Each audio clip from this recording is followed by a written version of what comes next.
Nandiyan ba si Jessie? Gusto ko sana siya makausap eh. Wala dito si ate. Please lang, importante. Gusto ko lang malaman kung saan ko siya pwede makita. I spoke to my lawyer. Nakausap niya yung lawyer ni Justin.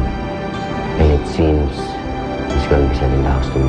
Luigi, alam naman natin dalawa na gusto mong mahalin kita.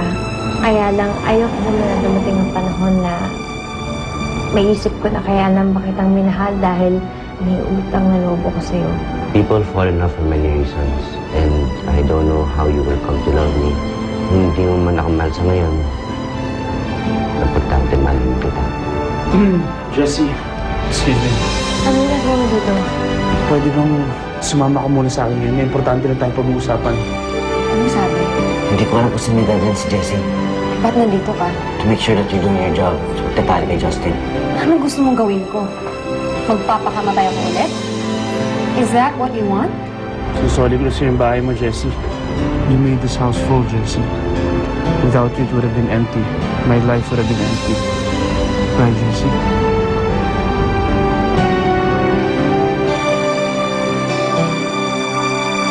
Justin, teka lang!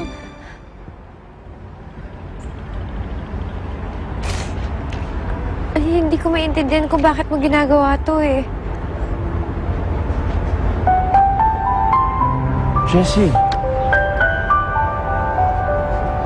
Ito ang gusto mo, di ba? Importante sa itong bahay na to, kaya sa'yo na, sinusoli ko na sa'yo. Pero paano yung kasunduan natin? Di ba, 3 years dapat yun?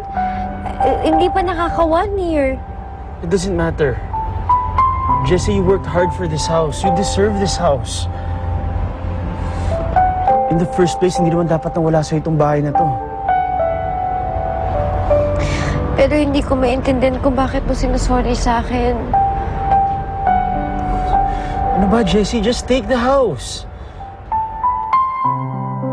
Hindi ko alam kung anong gusto kong gawin mo. Alam mo, hindi lang naman dapat ako magtrabaho nito eh. Ikaw din. Alam ko, hindi mo ko kailangan pagsabihan. Eh, ba't mo hinayaan mag-usap ng dalawa? Eh, kung magkamalikan yun. If that happens, that means we're really meant for each other. Wala na akong magagawa doon. At wala ka na rin magagawa doon.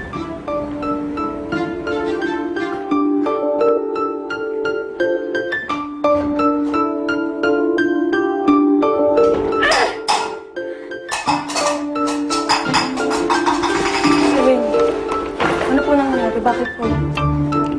Ginawa po kayo. Celine, tama na. Minabutan mo na bang lahat na nauugnay sa atin? Jessie, ka na naman. Umiiyak ka na naman. Nasabi ko na ba sa'yo na ayoko makita kung umiiyak ka? Nasabi ko na ba yun? Parati mo ako pinapaiyak eh. Lagi mo ako pinapahintay sa wala. Kaya nga eh, kaya ako nga ginagawa to para matapos na lahat ng paghihirap natin. Para hindi ka na masaktan ulit.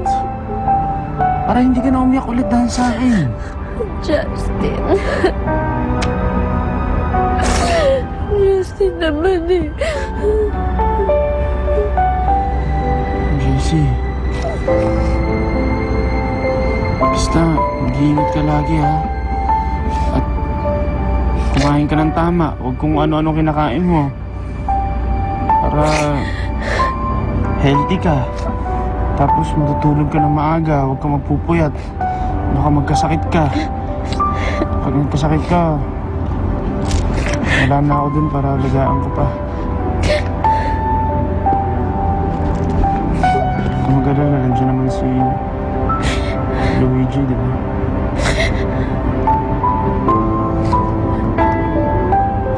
Dapat alagaan ka niya. Because you're special, Jessie. And you deserve to be happy.